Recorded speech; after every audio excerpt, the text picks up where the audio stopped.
Is this going to be with us this panel? Um, yeah, this is bad. Can we?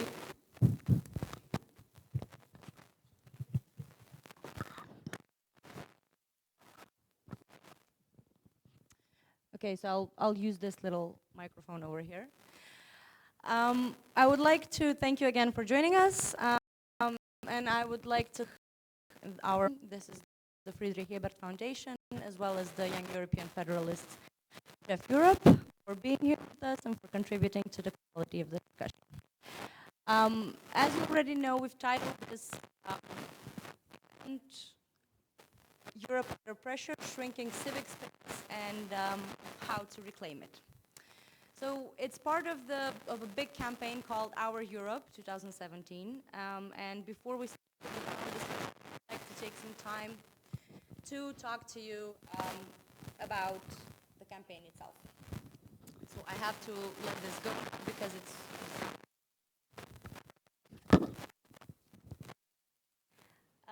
okay, so 2016 has been a rough year for Europe. First of all, and the refugee, and then we still have extremely high levels of youth unemployment. We have rise of populist attacks to civil society in many. Now, the European Union should provide some answers about these questions, about these issues.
Decided to.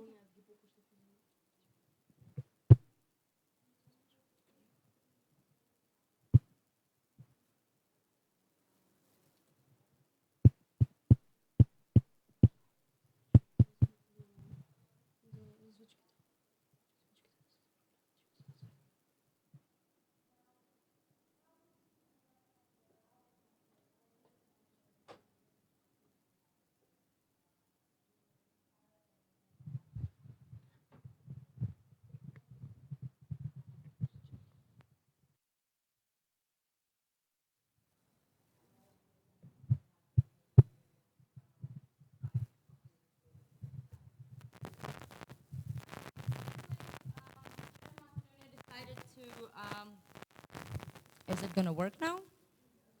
It's better? Okay, yay. So Jeff Macedonia decided to organize this panel discussion together with our partners because we think that we need to talk openly about the problems that our country is facing, and we need to make sure that whatever is causing further backsliding in crucial areas such as democracy and rule of law needs to be publicly spoken about, because this is at the final instance what is distancing our country from the European integration path. They talking on the topic with us are Sanja Bogatinovska, the president of Jeff Macedonia, Ms. Tanya Hafnar-Ademi, a former director of the Balkan Civil Society Development Network and an expert on civil society development, and Christopher Gluck, the president of Jeffrey. So the format of this discussion would be the following. First, I would like to hear the speakers talk, and they will have about 10 to 15 minutes to address some of the key issues and points of the discussion. Then we will leave some space if they want to comment on the other speakers' speech. And then finally, and this is what we are really interested about, is opening the floor for questions and answers with the audience, and we hope for a fruitful discussion on the topic. During the discussion, you can tweet as well using the hashtag OurEurope2017, and we hope you will utilize the social media as well. So, our first speaker, Sanya, to begin with, because my experience, at least so far, tells me that when we discuss important topics, we need to start by defining them. So I would like to invite you first to talk about what we understand under civic space and explain a bit why and how it has been shrinking in Macedonia. And then when we talk about a discussion, when we talk about a civil society in a discussion, we have to make sure that we make the distinction between two very different situations. And the first one is a situation where a government does not want to or refuses to cooperate with civil society. And then on the other hand, we have a situation where the government and other institutions directly attack and work towards destroying what is civil society and the civic space about it. So can you talk a bit more about this and relate the events in Macedonia with events that have been happening to other European countries, perhaps? And finally, you have been working in the civil society for the past few years. Now, I would like to hear your thoughts on the recent situation related to the SOS movement, and what, according to you, is their influence on the civic space and also on the people that are working in the civil society. Thank you, Christina. Thank you for these very important questions. Well, I will start first by defining what we mean by civic space. I guess you hear me well. And what is therefore shrinking in here in Macedonia with civic space. Civic space for civil society organizations in general means the space where these organizations operate. Enabling civic space encompasses the accomplishment and fulfillment of certain principles and standards so that, which are important for the legal and practical environment to be supportive for civil society organizations' operations. And this civic space, which is enabling, is both influenced by external and internal factors, which can be grouped in various ways, but ultimately they include basic legal guarantees of freedoms, and here I think of freedom of association, freedom of peaceful assembly, and freedom of expression, to financial viability and sustainability, and here we think about state support to civil society organizations, as well as equal treatment of civil society as employer and its employees. Number 3, cooperation between state institutions and civil society organizations, and here we think about, talk about strategic involvement of civil society and civil society development, as well as involvement of civil society directly in policy and decision-making processes. Number 4, organizational capacities of civil society organizations as strategic planning and its implementation, maintaining paid staff over the long run, building constituencies successfully, maintaining technical advancement, and so on and so forth. Number 5 is public image, positive perceptions about civil society organizations, and positive media coverage. And the last one, which is also important, is civil society accountability. That is publishing annual narrative and financial reports, but also adhering to standards for broader accountability and transparency. And from this quite long definition of what civic space means, we can see that it is quite a complex concept. And when there are increasing and continuous pressures which deteriorate the environment in which civil society operates, it appears that we are not having, it appears that civil society organizations are being put in a situation where they cannot operate and function normally on a daily basis, and the civil society the space for civil society development and operations is shrinking. In Macedonia, as you already know, the legal environment has been quite stable, and there have been no major developments and changes. But what has been shrinking is the implementation of this legal environment in practice. And what is most striking is that this is happening with regards to basic legal guarantees of freedom, most strikingly freedom of association. Because I'm quite limited in time, I will talk about 5 ways in which civil society has been pressured over the last year especially, and provide the most prominent example for each of these 5 ways categories. So the first one is use of legal system. The government interference has been quite visible through the financial inspections done over the last year.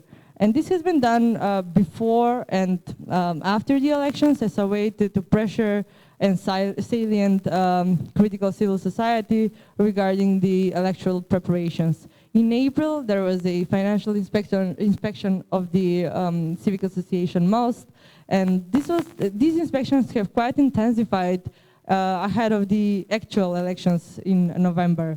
So there were inspections sent to around 20 civil society organizations, which have been conducting a campaign, educative campaign, along with the Open Society Foundations Macedonia, and this has been done on the request of an yet unknown state institution. And by far, there have been 19 CSOs that have been visited, and several of them have already received notices about such visits. The second way in which civil society is being pressured is through direct threats and assaults by the government officials themselves.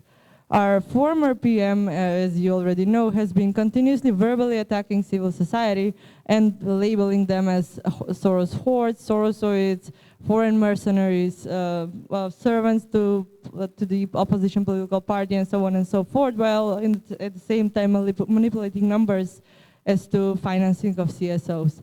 And the most notable moment of attack against civil society has been during the protest of the former ruling party, while the State Election Committee has been deciding upon the complaints of the opposition parties about electoral fraud. There, at that moment, the former PM, among other claims, said that he will start a fight against disobedient CSOs and fight for the Soros of Macedonia, establishing of independent civil society sector, which is not influenced by anyone, and regulating financing of civil society organizations in a way that will be in line with something that is being done by the most democratic countries in the world. The third way in which civil society is being pressured is through use or misuse or abuse of media. Our former ruling party has been quite immensely investing in creating a parallel media outlets which are acting as its extended arm and which are continuing its black propaganda against CSOs. And these media outlets have also been using the same rhetoric and labels, but even they have gone beyond that by saying that civic activists, for instance, are revolutionaries of Piccolomini and destroyers of Macedonian history and so on and so forth. And in their investigative studies, they have found bank account revenues of civil society activists, but they also went to deconstruct the professional profile of these activists. The fourth way in which civil society is being pressured is through subversion of civil society. And here I have 2 subgroups. The first one is direct subversion of civil society. And this is, according to me, a very important category to which we should be dedicating a lot of time in the upcoming period. And it involves the rise of uncivil society organizations and destroying civil society from the inside. We saw the rise of civil movement for defense of Macedonia, which was directly supported by the government and mostly engaged in organizing counter-assemblies and voicing the government positions. On one of those counter-assemblies, the leader of this movement did say that that the civil movements, certain parties and certain civil society organizations should be banned temporarily, and this was directly threat against the mere right to association. Sometime after the elections, actually 1 month after the elections, we saw the rise of another such organization, movement, initiative, the so-called Stop Operation Soros, SOS, which explicitly said that it will fight against the influence of George Soros in Macedonia. And it was founded by a group of journalists who are part of the media who are leaning towards the government, actually pro-governmental media, and who vowed to start the Sorosization, which was announced by the government, former Prime Minister of Macedonia, a month ago. And they did start this. They started this through a conference on 4th of February, where they presented information, falsely presented information about financing of CSOs and transfers of money from the Open Society Foundations Macedonia to certain number of civil society organizations. Civil society organizations which were involved in this entire presentation and press conference did voice their positions as well. They said that all this information is not presented as it is in reality, and also asked for public apology. What is interesting about this information presented during the press conference is there were data about financial transfers from 2016. And the data about the numbers about 2016 have still, by that time, not submitted to the relevant authorities. And this latter implies that there is a possibility for certain state officials to have abused their legal duties. The second subgroup from the subversion part is the sublime subversion of civil society. And this is something very new, at least to me, and something that I've noticed on social media, in particular on Facebook some time ago. And it is using the identity, the names, and the entire visuals of existing Facebook groups, but changing the content in a way that it does not correspond to what these groups would communicate. For instance, I've noticed a group called Paintball Revolution, which is something similar to Colorful Revolution. The visuals and the images and the about us, the objectives are the same as in the Colorful Revolution, but the content being posted in this group corresponds to everything that this group advocates against. So it appears that this is quite dangerous, and this taking the entire identity and communicating falsely information that wouldn't have been communicated by these groups is something that we should also find a way to deal with. And the fifth group is CSO government cooperation. As we all know here, the government has cut any kind of cooperation with civil society, except for the organizations which are supporting its positions. And civil society organizations have been entirely excluded from direct policy and decision-making processes. And I'm mentioning this last group because, as Christina asked at the very beginning, it is very important to understand that it is one thing for the government not to be willing to cooperate with civil society organizations, as it doesn't, but it is another thing, or even another level, for the government to be actively working to destroy the independent and critical civil society.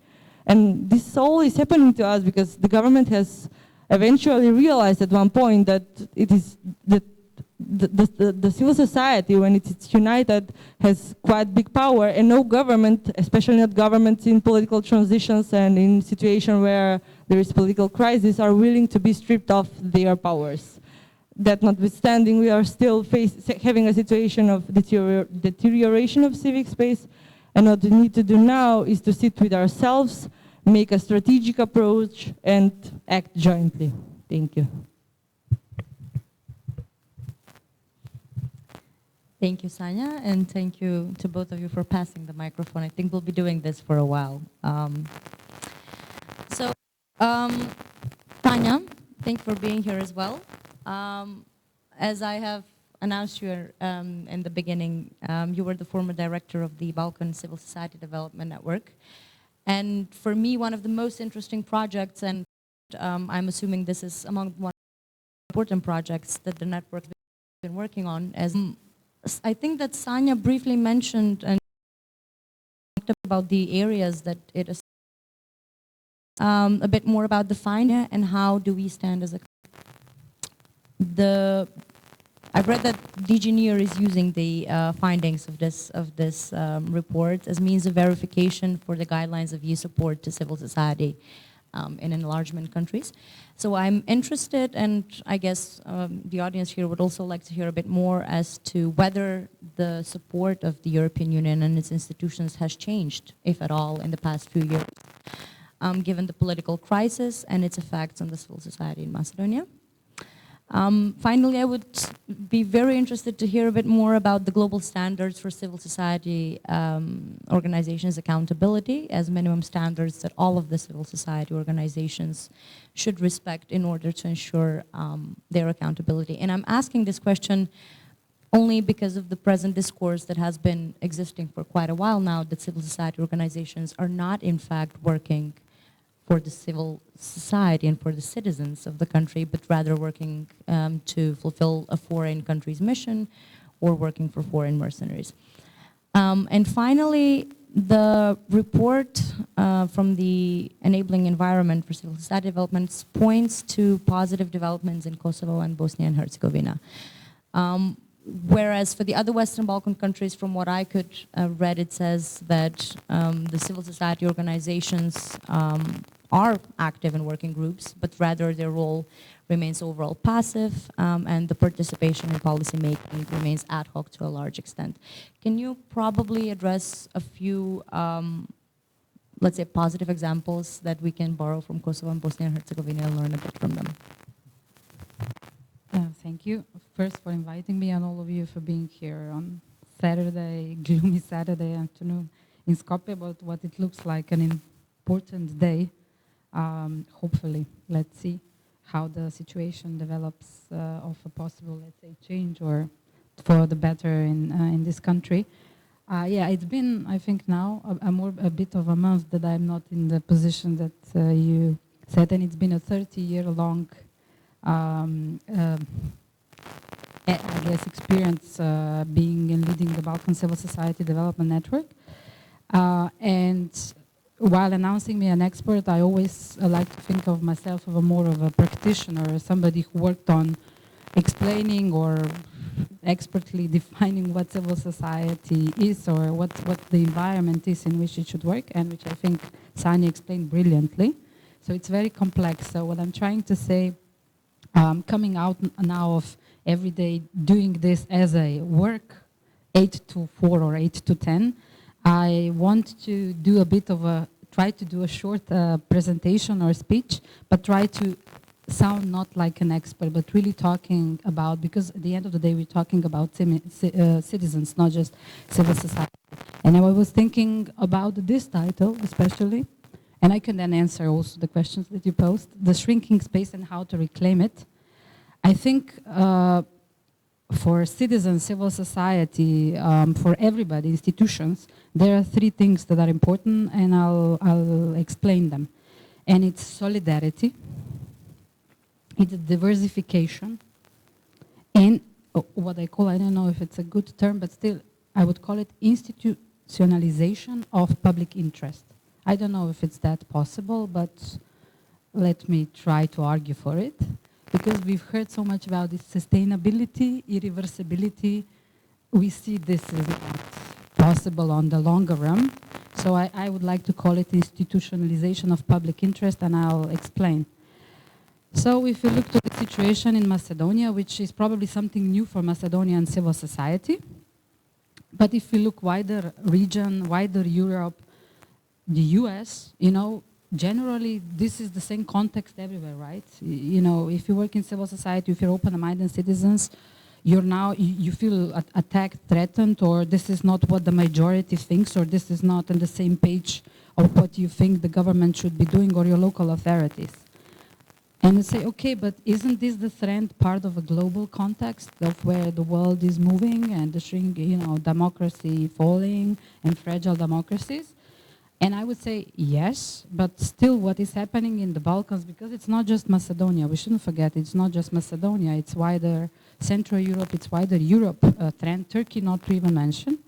There is one difference that vis-a-vis, let's say, Western Europe or US, our region or Macedonia, there is one difference. And the fact is that we are fragile societies. We have fragile states. We do not have a history or culture, enough years, let's say, of having strong institution who would be the caretaker of public citizens' interest. Or state capture or weak state. We use many different terms, expert terms when we discuss this, but I think this is what is very particular to when we analyze Macedonia and the Balkans, and I think to some extent Central Europe. We do not have this history, culture, institutions who have been at the forefront of taking care, managing what is in the public's interest, in the interest of the citizens. So there is one interest. One could argue, yeah, it's part of a general trend. Yeah, it is, but we have a specific situation, so it needs to be also addressed specifically. And while I was working in the Balkan Civil Society Development Network, 3 years ago, even 2 years ago, if somebody would say that this would happen here in Macedonia, in this region, in Europe, in US, I would say, come on. This is science fiction. It is not possible. It is not possible. And at the time we were discussing developing civil society, how we nurture, how we discuss enabling environment, encroaching on freedom of protest and freedom of assembly and association. What the hell are you talking about? Like it was something kind of unimaginable. Civil society was boring. You could not get a meeting because they did not care, not because they thought you were a threat, right? And now we are in what? A reaction, action, closed within ourselves, potentially have some kind of the same situation when it comes to the media, and they have become our friends or, let's say,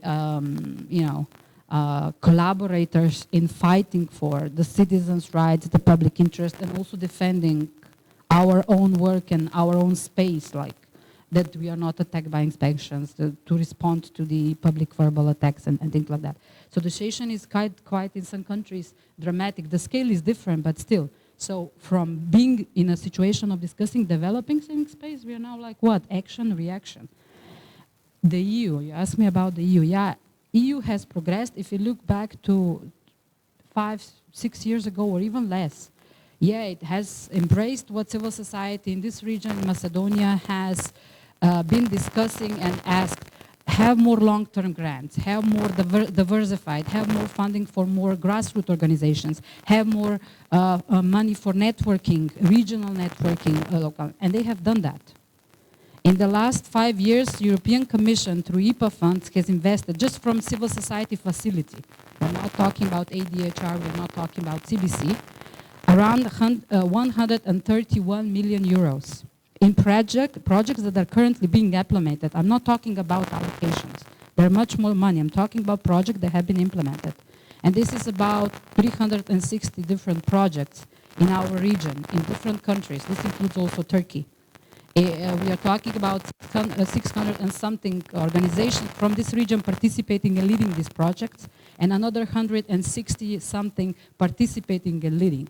So this is quite a massive, let's say, on the scale investment by the European Commission, and it's been very forthcoming. You mentioned the guidelines. I don't know how much you know the guidelines, but it's at the moment it's still a technical document. It's a document that prescribes what a government that is inspiring to become a European member state, European democracy, let's say, should have in place, not just in terms of inviting civil society and ticking the box and consulting different policies and laws and bylaws, but actually providing, let's say, fiscal fiscal framework that is positive for nonprofit organizations, so that they can generate income. So it's a very complex understanding, the complex understanding that Tanya has presented in the beginning.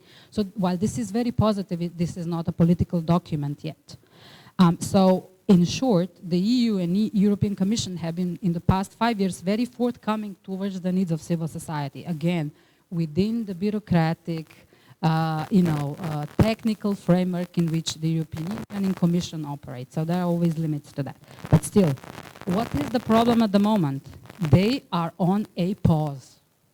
They are like on a pause. In a way, financially to some extent, especially in Brussels, and also politically. And I think if we are realistic politically, the most attention or support you might get is the EU label, the flag label, that you have to have on your project if you get their grant. I do not think realistically that we can really expect, in the context of the Balkans, in the political atmosphere that we live, and what we see from the EU delegations politically, we won't see their forthcoming. What we need to make clear to EU Commission and delegations that they cannot invite any kind of civil society just because they fulfill some formal criteria, that any initiative by default is civic initiative. And we had such a situation in Macedonia when this GDOM, was invited. Remember in the spring, GDOM was invited alongside, this is one of the initiatives Sanja mentioned. No, Commission cannot afford to invite any kind of initiative. It has to be a civic initiative. Not any initiative is civic initiative. Initiative that calls for banning of certain civil society organization, promotes hate speech or its members, this is not a civic initiative. And this is a lot of things that are happening in this country and other countries, and we need to make new representatives that they cannot put this group of people on this equal footing with other civil society activists in civil society and have them discussing. No, this is not the type of initiative you need to give any kind of recognition because it is not civic. If it behaves and it promotes civic values, of course, why not? We can argue about it. For the European Commission, and now I'm getting to what I think should be done based on my experience. For European Commission, this is one thing, to make them clear that they understand that you cannot just invite anybody on technical criteria. Your initiative, no. They need to be in substantive terms a civic initiative or organization. And I think this is the something that we will see more and less. By the way, we have SOS in Sweden as well. It's a copy-paste. Press release, it's a copy-paste initiative. So imagine this will become a Western Balkans, Turkey region. Well, in Turkey there is no forest, I think so. Maybe just in the Balkans and wider Central Europe, so be aware of that. And for the European Commission also, at least in financial terms, to make it aware that if they do not finance some of the critical initiatives in the area of anti-corruption, media freedoms, which they have, especially at regional scale, they cannot continue the work that they have done because to some regional funding is a couple of calls are being delayed for quite some time, and these regional initiatives who have been supported by the Commission substantively for 4 years are now waiting because there is no other supporter of regional scale initiatives, and these are really a group of organizations that work also national and regionally on monitoring and pushing the key reforms. And these are reforms in what they promote as fundamentals first. And this seems to be the main agenda. So put your money where your language is, right? Yeah? So this is what I would say that needs to be the agenda from local maybe organization and activists towards the European Commission and delegations at the moment. In very concrete sense. Now to go to my 3 things. Remember in the beginning I said solidarity. Solidarity amongst ourselves. In the Macedonian case, I've been asking myself, has all of the civil society, does all civil society actually feels attacked? I mean, it's a provocative question. I have the sense it is not like that, right? Why? We should ask ourselves why. Why we don't see the whole scale solidarity. The solidarity among us Macedonian activists is very commendable, but I still have this question lingering in my mind. Are really everybody feeling that this is attacked by civil society, or is it just against certain type of civil society? And if this is so, why is that the feeling? Maybe the service providing organization really, I mean, shouldn't feel, but still, what is very crucial in this case is solidarity. It's like, you know, yesterday Trump threw out CNN, New York Times, etc., and the other guy said, okay, then, you know, basic solidarity. We need that basic solidarity in very concrete sense in terms of positions, but also in wider sense. I think maybe civil society now in Macedonia and in other countries will be awake that it's important to have supporting base, not resource center, but to help citizens who have ideas or want to do initiatives or organize within an organization on informal initiative, how they do it, what they do it, from registering organizations to doing anything. And that's not really, that's what civil society in our region has thought, that it's the responsibility of some donors, European Commission, Taxo, or somebody else, but not really its own. Or civil society discussing how you finance or support in kind in the long term and not be dependent on just one donor in local small-scale community action. Because until we have active, informed citizens, nothing will happen. So solidarity in very narrow sense, like writing a joint petition or joint boycott, which we have seen here in other countries, but also on more a long-term scale. And I think this discussion needs to be taken forward. And I think also solidarity with media, and I think this is also happening in Macedonia, that civil society and media now, especially on a specific topic, working much better and much closer cooperation. The second thing, which is more a mid-long term, is the diversification. And of course, it's money, money, money. I mean, at the end of the day, it is. We can do something small scale by ourselves. You know, we can collect a couple, even €1,000 as organizations, but on a larger scale, about supporting critical, just say, no, I don't want public funding. Okay, even if you don't want, we need to fight for more transparent and accountable public money. So we have access to it if we need it. Maybe you don't want it. You're a watchdog. You don't want public money. That's fine. But we still need it. Yeah? We need foreign funding. We also long-term need individual giving and companies giving, although no, we are poor economies, so that's not happening very shortly. But we need an organization or an initiative which can at least try, not to forget membership fees and things like that, in-kind giving, but who has the potential to at least be based, like, you know, a good house, you need good foundations, and you need to be based on a couple of them to be really solid and strong. You know the story of the three pigs and the wolf, you know.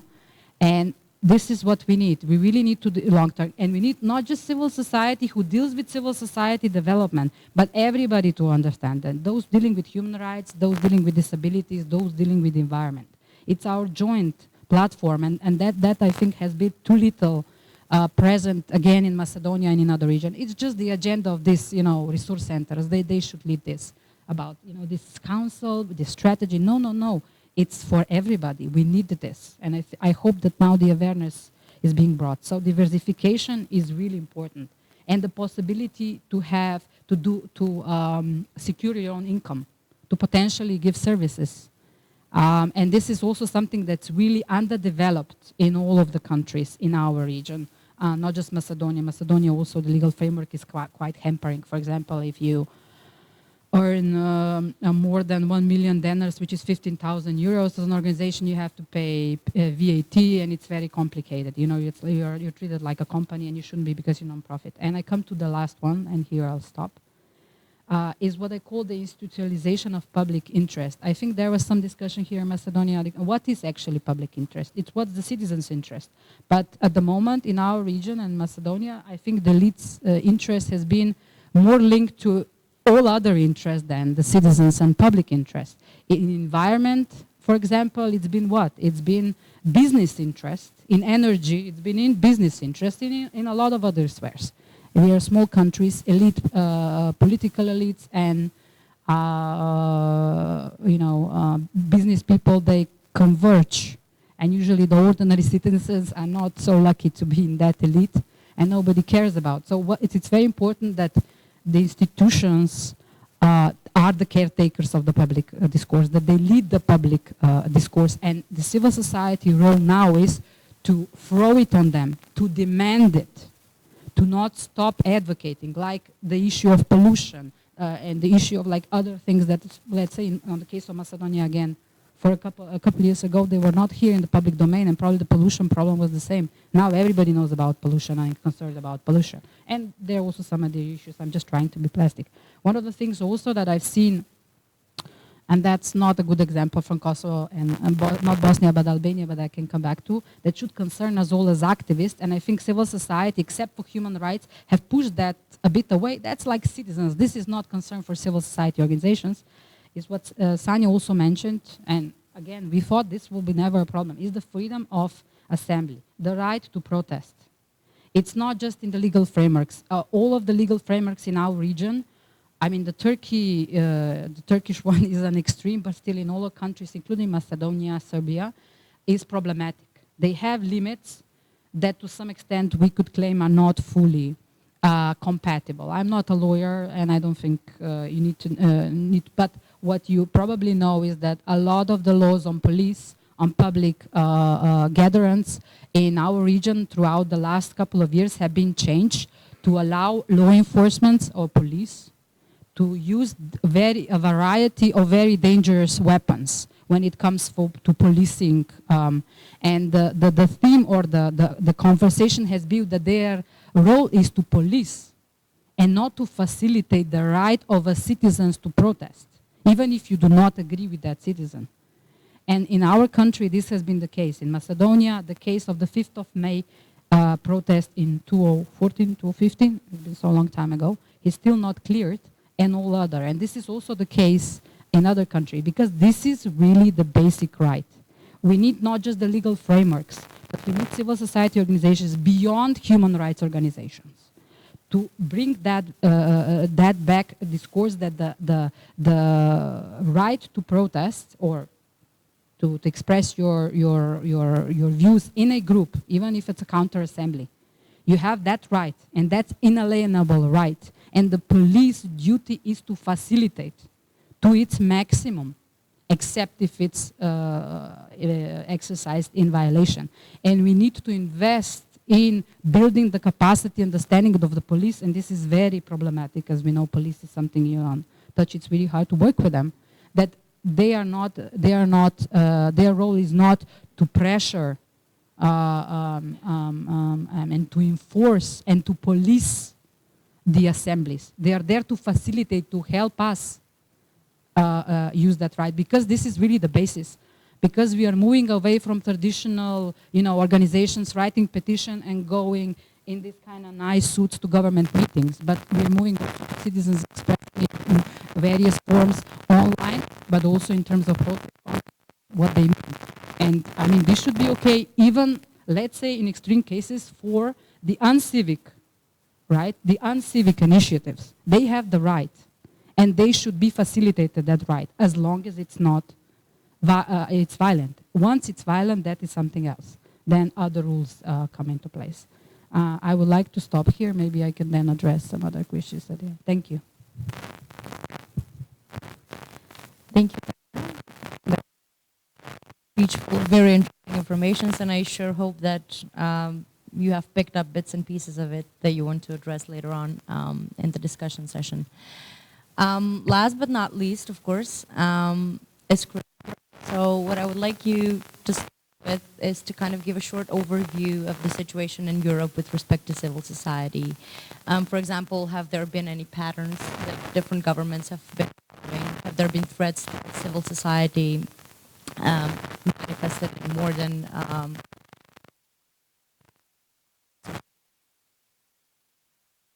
inspired by the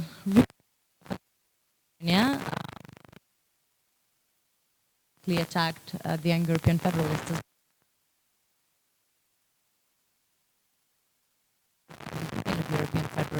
and the Young European Federalists Europe. So related to this, how can, in your opinion, the EU, its institutions, and the European civil society organizations put pressure on non-member states, especially in situations where government and civil society are not only not cooperating, but where the government is also attacking civil society? And then finally, civil society has been under attack in many countries, and we've all heard about it on the news or read about it on our social media profiles. But my question to you would be, what do you think is the best way for the civil society to reestablish itself as an important stakeholder in democratic societies? And you can perhaps link this to some examples of civic reclaiming of the civic space in different European countries, and maybe we can learn something from them. Yeah, thank you very much, and also thank you for having us and for hosting us this weekend here. The executive board is here as well. I think we've all been extremely proud to see the role that Jeff Macedonia has been playing in the past weeks and months here in Macedonia, as well as to see the development of Jeff Macedonia over the past years. So yeah, thank you very much for being a part of our network. There's I don't know how much you can learn from us. There's a lot for us to learn, I think, from your resistance and resilience in not very helpful circumstances for civil society to flourish. So thank you very much for that, and thank you for having us. With regard to civil society, I would say perhaps it's worth starting by the question, what is civil society? What is civil society actually doing, and what is civil society not? And I think this is a point where perhaps in some of the societies where members of this board and where I personally come from, the understanding is a bit different, or it's a bit clearer. At the moment, what we have here is, I think, there is a clear understanding in Jeff Macedonia that civil society organizations such as Jeff are a complement to democratic governance and not a competitor to democratic governance. Sometimes that isn't fully understood on the other side, and that's where some of the problems at the moment come from. The reason why I think it's a complement is because really a government can never be fully aware of the results of its actions, of the results of its policies. They can never fully follow up on the implementation of policies. They can never be fully aware of problems arising. They can also never be the only generator of ideas and of the best ideas possibly. We believe, and I think that's widely accepted at the moment in democratic societies, that you need the inputs of many, many people thinking about politics and thinking about gaps in policies to address societal issues. And this is where civil society comes in. This is where civil society can help governance to act successfully. In a certain way, we might hence say that civil society, in a way, is acting as a free public servant to society. Where governments accept that and build on that and use that for their own advantage, they're usually more successful. They can create buy-in from society, they can create support from a broad range in society, saying we are heard. This government is seeing where problems arise, they consult with us, they build on our ideas, and they implement them. At that point, there's no adversary role of civil society to government, it's a consulting role. And this is where we should be aiming to, and this is how we should portray ourselves as civil society organizations. What is happening when civil society is under attack is, perhaps first the question is, why is that happening? And I think it is happening when civil society is relevant, and when civil society is actually an important stakeholder in a society. So we had the question earlier, you said in the old days nobody would come to the meetings, and now they try to prevent the meetings. So perhaps reclaiming public space isn't so much the problem at all. Perhaps you are important and you are seen. Otherwise people wouldn't care. So in a way this is good. It's not good that people understand it as an attack, that people understand it as an opposition to government. That's not how they should look at it.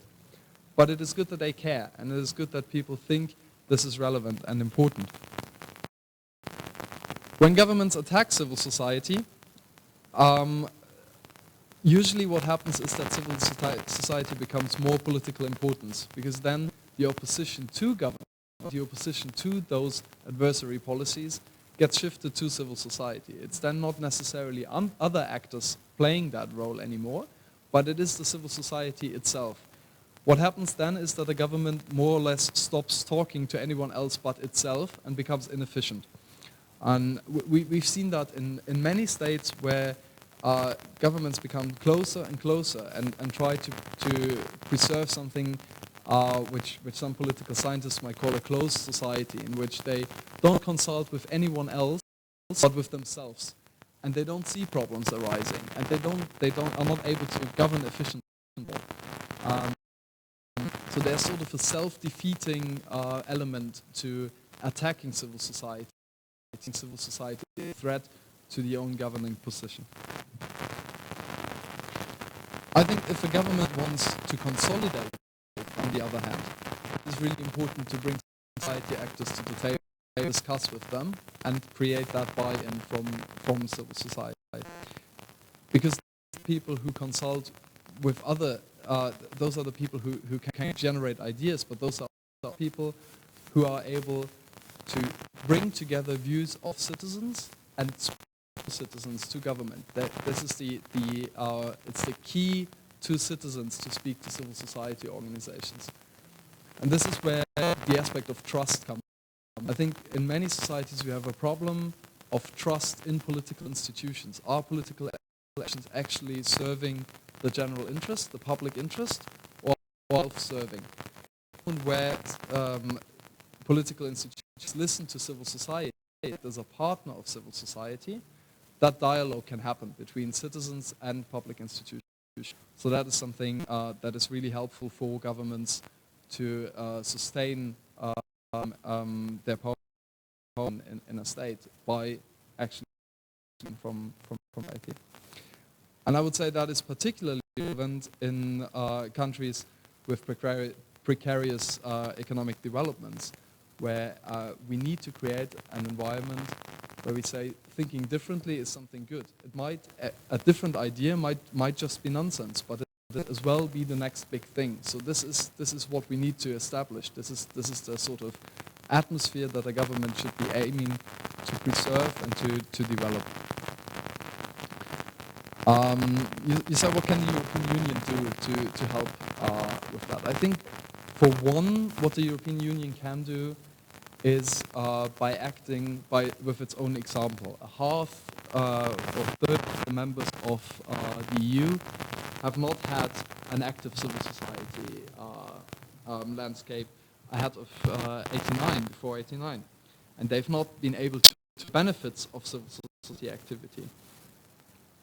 In the end, those governments weren't able, for other reasons as well, but also they weren't able to withstand the pressure from this lack of the vital impact on good governance that civil society organizations can bring.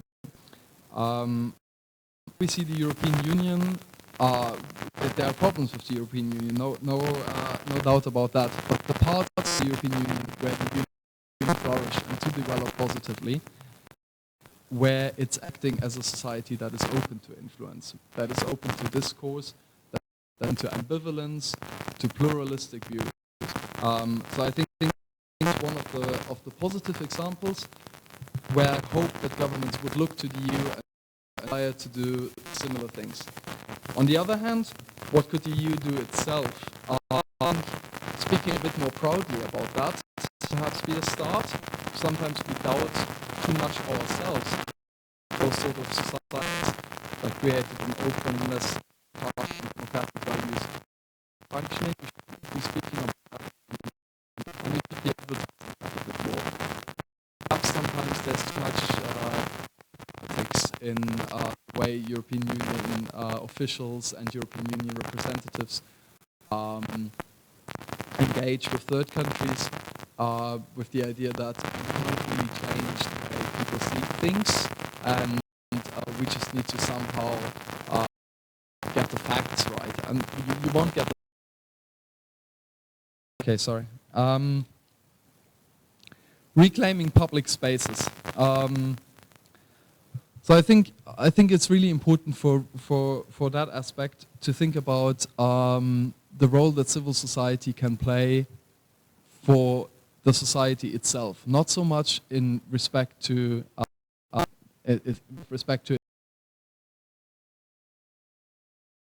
at least the civil society freaks know it. It's an American pattern, first in Italy, that he saw in areas of the country was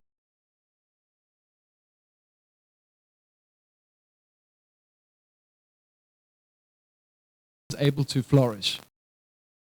In areas where people are more in family relationships, are not able to go beyond, there's distrust in the society.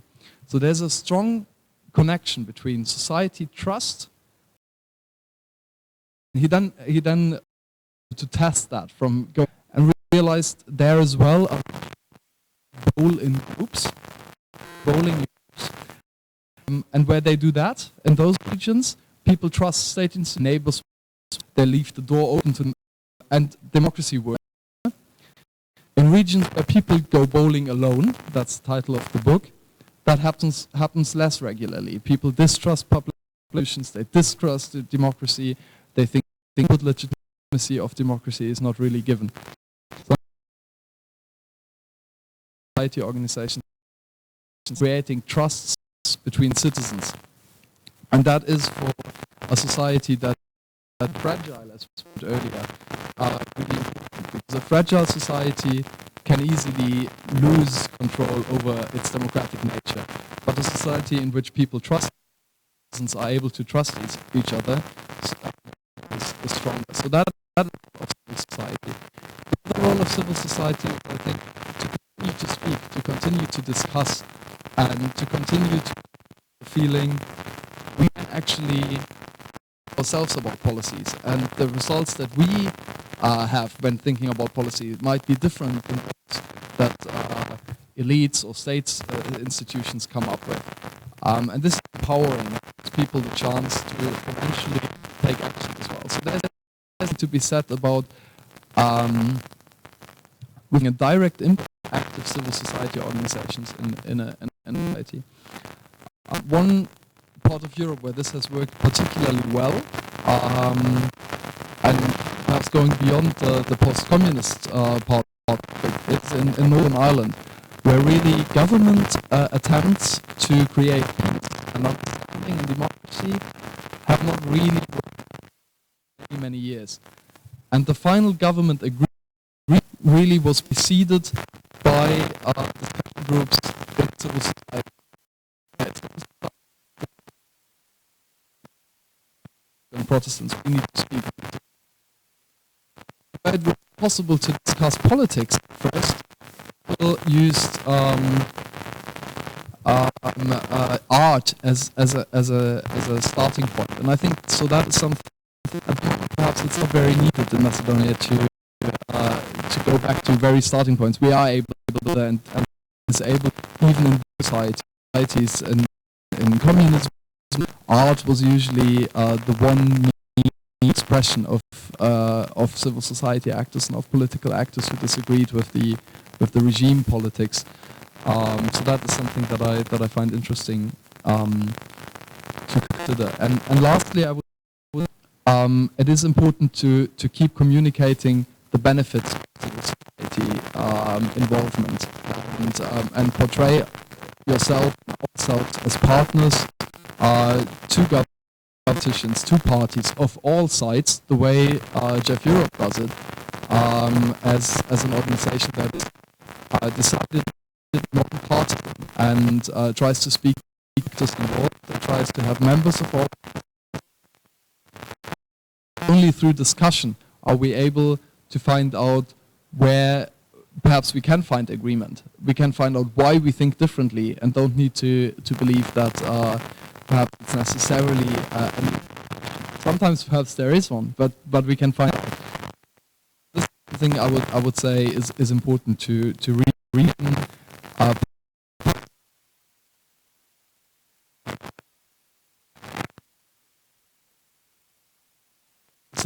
Jeff Macedonia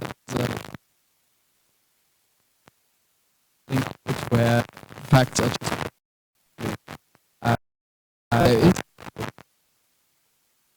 stand up against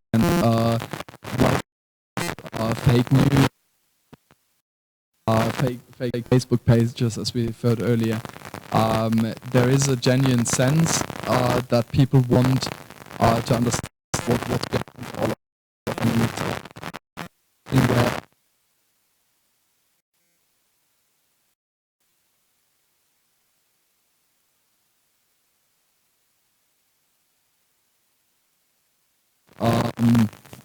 way of looking at it, and based on fact, people can. Perhaps where I stand, I guess it's a bit about reclaiming public spaces. When I joined Jeff, I was in a society where that was very much encouraged, and I didn't need to spaces. There were spaces to fill. So I don't want to come and teach. I'm still learning about the way in which you have to act. But it's important to learn from each other, and so to the European level as well. These are the questions I think that are needed to check itself, right of itself, understand if there are other models that might work perfectly. Actually, really good. For your speech and for further thoughts from all questions and comments from the audience, because, well, you have a lot of material from the discussants to kind of pick up, and we also got a book read for that matter. So the floor is yours. Please raise your hand and we'll come with the microphone.